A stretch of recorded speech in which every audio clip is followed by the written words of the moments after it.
Good afternoon, good afternoon, good afternoon. তো আজকে রথযাত্রার এই দিনে আমি চলে এসেছি শ্রীরামপুরে। শ্রীরামপুরের মায়েসে সব থেকে পুরোনো রথযাত্রা বলতে আমরা যেটা চিনি সেটা হচ্ছে এই শ্রীরামপুরের রথযাত্রা মাহেসে। এই মাহেসের রথ এবছর প্রায় 627 বছরে পড়লো, 1397 খ্রিস্টাব্দে। যেটা এই সম্পর্কে, রথ সম্পর্কে একটা কিংবদন্তি রয়েছে যে একজন স্বামী যোগানন্দ বলে একজন সন্ন্যাসী ছিলেন, যিনি একবার এই পুরীতে ঠাকুরকে ভোগ নিবেদন করতে চেয়েছিলেন, কিন্তু পারেননি। সেক্ষেত্রে পুরীর যারা পান্ডা আছে তারা নাকি বাকি এসেছিলেন। তিনি কি করেছিলেন না, আমের একটা অনুষ্ঠান করার চেষ্টা করেছিলেন। ভগবান জগন্নাথ দেব তাকে বলে যে ইয়েতে ফিরে যা। ভারতের কমিউনিস্ট পার্টি মার্ক্সবাদী মানে শ্রীরামপুর একটা গ্রাম আছে, কমিটির পক্ষ এখানে থেকে নদীর ধারে, মায়ের এই ভাগীরথী নদীর ধারে উৎসব এখানে বঞ্চিত নিম কাঠ পাথর দিয়ে মূর্তি তৈরি করে শোনা যায়। আপনারা যারা ভোট চাইবে, যাদের নাম থেকে অন্তত সামনের দিকে করে দিন। তো রথ একেবারে থেকে চারিদিকে দিয়েছে এবং এই দিক থেকে আমি এখানে সামনের দিকে যারা এখানে ক্লাব রয়েছে তারা জল, শরবত এবং প্রসাদ ইত্যাদি দিচ্ছে, যে জিনিসটা আমার খুব ভালো লাগে, প্রত্যেকবারই দেখি। তো এখনো আমি অনেকটা দূরে রয়েছি, গিয়ে দেখি কতটা দূরে রয়েছে আমাকে এবং টানা শুরু হয়ে গেছে কিনা সেটাও দেখি। অলরেডি বিকেল প্রায় 6:30।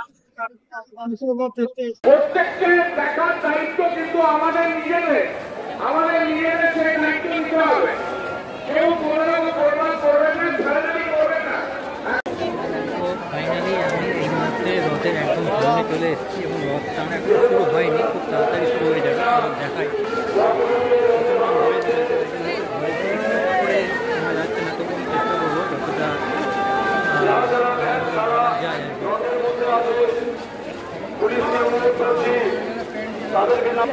এই হচ্ছে সেই প্রায় 50 ফুট উচ্চতায় রথ।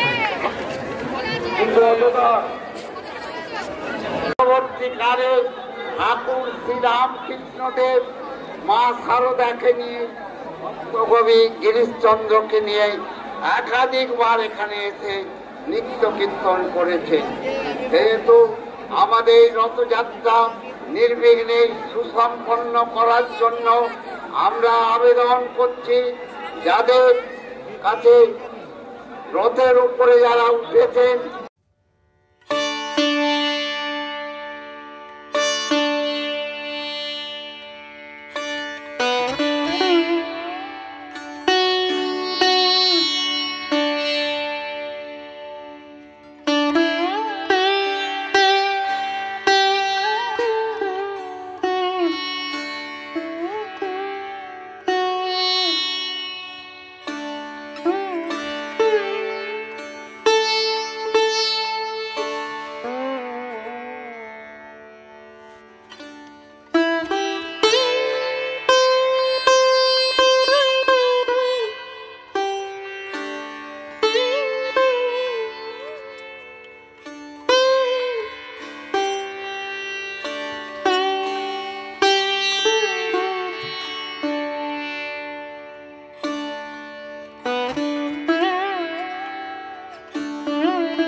জগন্নাথ সবাই ভালো জায়গায় গিয়ে দেখা হচ্ছে তোমাদের সাথে, তখন নিজের জয় জগন্নাথ।